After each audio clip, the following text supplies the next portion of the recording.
বাচ্চার সাথে জিন থাকার লক্ষণ, যদি এই লক্ষণগুলো আপনার সন্তানের ভিতরে, আপনাদের বাচ্চাদের ভিতরে দেখতে পান, তাহলে মনে রাখবেন যে আপনার ওই সন্তান জিনে আক্রান্ত রয়েছে, আপনার সন্তানের উপর জিনের আছর রয়েছে।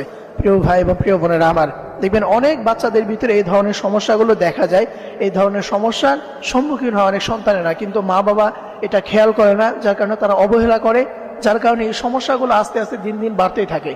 এই জন্য আপনার সন্তানের ভিতরে যদি এই ধরনের সিমটম যদি আপনি দেখতে পান, তাহলে আজকেই আপনি এটার চিকিৎসা নেবেন। আপনি ভালো কোনো রাকির মাধ্যমে আপনি রুকিয়া করে নেবেন।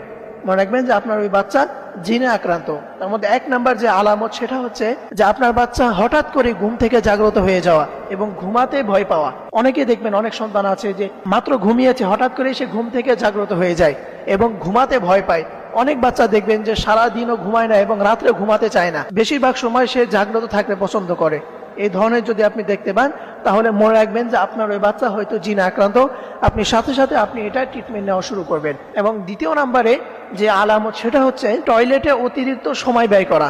দেখবেন অনেক সন্তানেরা আছে, অনেক বাচ্চারা আছে যে টয়লেটে যাওয়ার পরে দীর্ঘক্ষণ সময় সে সেখানেই বসে থাকে, টয়লেটে অতিরিক্ত সময় ব্যয় করে।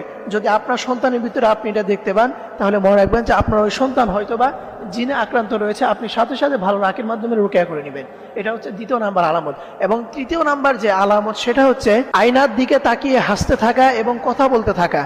আপনার সন্তানের ভিতরে যদি আপনি এই ধরনের সিমটম দেখতে পান, যে আপনার সন্তান আয়নার দিকে সবসময় তাকিয়ে থাকে এবং নিজেকে অনেক সুন্দর মনে করে এবং হাসতে থাকে এবং আয়নার ভিতর তাকিয়ে কথা বলতে থাকে, যদি এই ধরনের আলামত আপনার সন্তানের ভিতরে দেখতে পান, তাহলে মনে রাখবেন যে আপনার ওই সন্তান জিনে আক্রান্ত রয়েছে। এবং চতুর্থ নাম্বারে যে আলামত, সেটা হচ্ছে আপনার সন্তানের ভিতরে যদি আপনি দেখতে পান যে আপনার সন্তানের শরীরের এখানে ব্যথা করে, ওখানে ব্যথা করে, যে হঠাৎ করেই তার শরীরটা ব্যথা করে, এই ধরনের অভিযোগ যদি সন্তান আপনার কাছে করে, তাহলে মনে রাখবেন যে আপনার সন্তান জিনে আক্রান্ত রয়েছে।